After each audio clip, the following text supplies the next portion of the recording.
The process of Barcelona, is worth reminding that this organization, the Union for the Mediterranean, was the heir of, was created in 1995.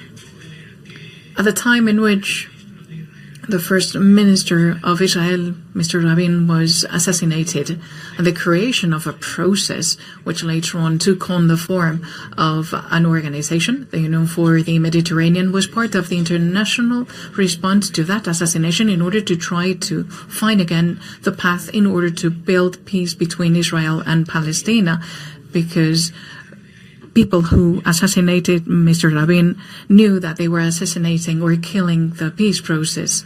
The objective of the Union for the Mediterranean would be for all the countries within the Mediterranean basin, including Israelis and Palestinians, could work together so as to build an area of peace and stability.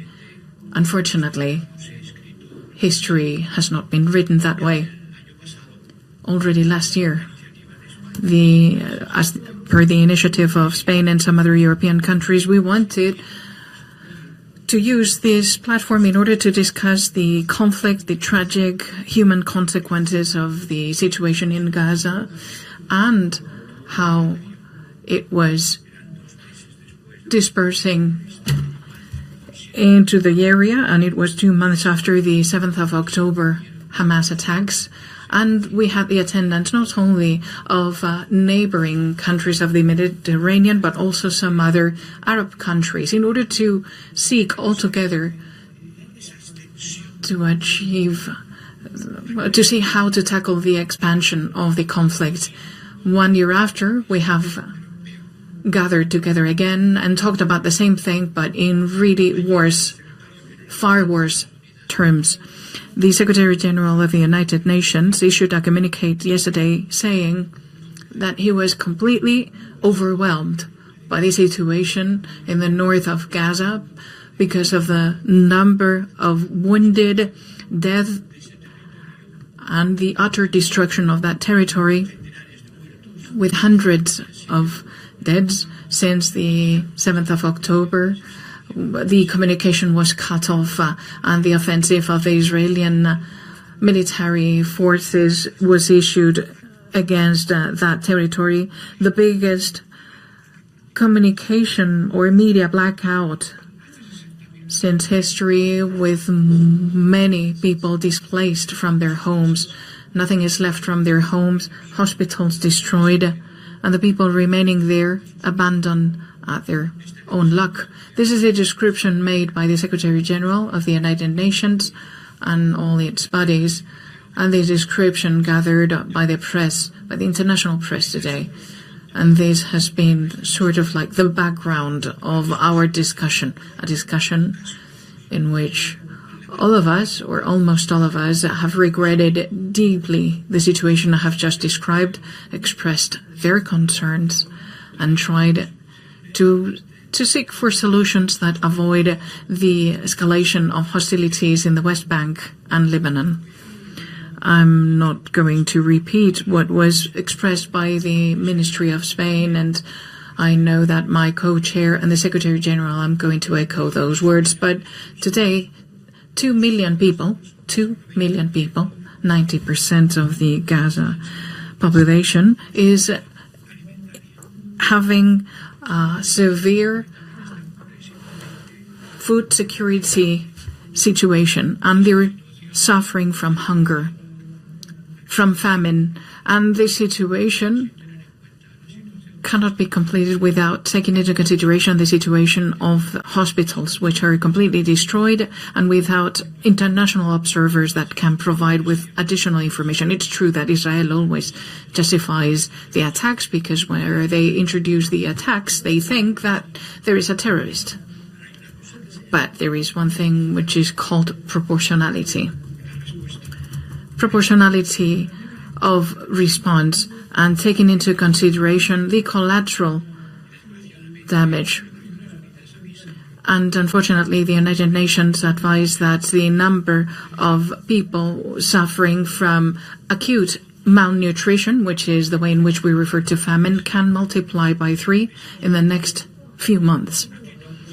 And here we have all rejected any kind of forced displacement by the Palestinians remaining in Gaza, especially those which can be pushed from the West Bank to Jordania. In Lebanon, the civilians are also paying dearly for this military escalation that has outstripped the red lines, including the UNIFIL attacks, which must be condemned and quoted. And we need to quote who has performed that, because saying that there has been attacks against UNIFIL without saying who has perpetrated them conceals the truth, and the perpetrators are the Israeli military forces, and we need to condemn those, not without naming them. We need to condemn the perpetrators, otherwise the condemn is running short. We need a ceasefire in the blue line, and the old resolution, which dates back to 20 years ago, needs to be implemented. We need to avoid that people who wield the forces try to rebuild Middle East through violence and destruction, creating situations of extreme fragility in the population. Hassan Salameh, who was a special envoy of the United Nations for Libya, uttered those words. His words are very clear, and they allude to the clear responsibility by the international community in order to avoid the worst, in order to seek for a political solution that allows us to step out of this situation, which every day is leading more people to despair and is planting the seeds of hatred that is going to agitate complete generations. And at the same time, yes, hostages, a large part of them are still detained in Gaza. We need to ask again for their immediate release as part of this process that leads to a ceasefire. But we need to get rid of the impunity, and we need to stop regretting things and start taking measures that prevent them from happening, because until now no one has been capable of achieving that the Netanyahu government stops the actions that they're undertaking. A few days ago in Paris for the Lebanon Help Conference, Minister Macron said that who pretends to defend civilization cannot practice barbaric practices. And this is a moment in which the neighbouring Arab countries have spoken up in order to seek for a political solution against this barbarism, and we all agree that it needs to be a process in which we create a state for Palestine. And here the key word is implementation. It's not proclaiming the need of anything, but do everything that's necessary in order to make it happen. 30 years ago, we proclaimed that that was the solution, but we have failed to act decidedly to implement it. And that's one of the reasons why also the Union for the Mediterranean was born. And that's the reason why it has played a role that can be even bigger. And to that, we need to introduce some reforms in the internal functionings to make it more powerful, to convene more members, to act as a platform for dialogue and cooperation. Israel is not here today. In order to make this organization adapt to the changes and adaptations.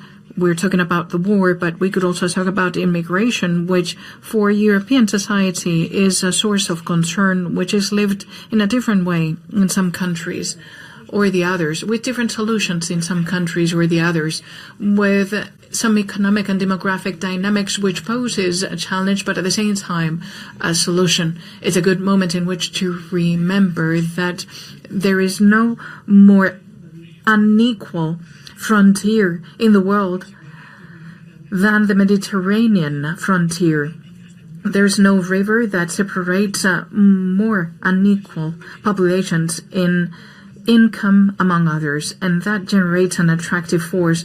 The demographic differences and income differences generate a current propelling human beings to seek for a better future and sometimes trying to save their lives, fleeing from persecution and war, thus jeopardizing their lives. I would like to underscore the effort put in by Spain in order to tackle immigration, not only as a challenge or a problem, but also as an opportunity. And I hope that in the next forum, when we celebrate the 30th anniversary of the initiation of the process of Barcelona, this meeting is capable not just of regretting, but also of proposing actions, more actions. To that end, for sure, it's going to need to have more support, political support, internal reforms that the Secretary General is boosting, and my co-chair, the Jordan minister, has put on the table decidedly, and I'm sure that Spain is going to support that.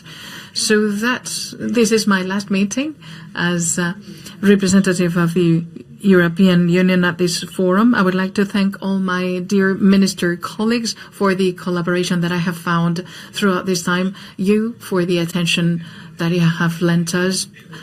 And I leave this meeting with a feeling of sadness and bitterness, because we have not achieved the prevention of the situation getting worse every day, and to prevent the deaths of the innocent, for the weight of a conflict that needs to be stopped, and it can only be stopped when the international community stops regretting and starts acting. Thank you.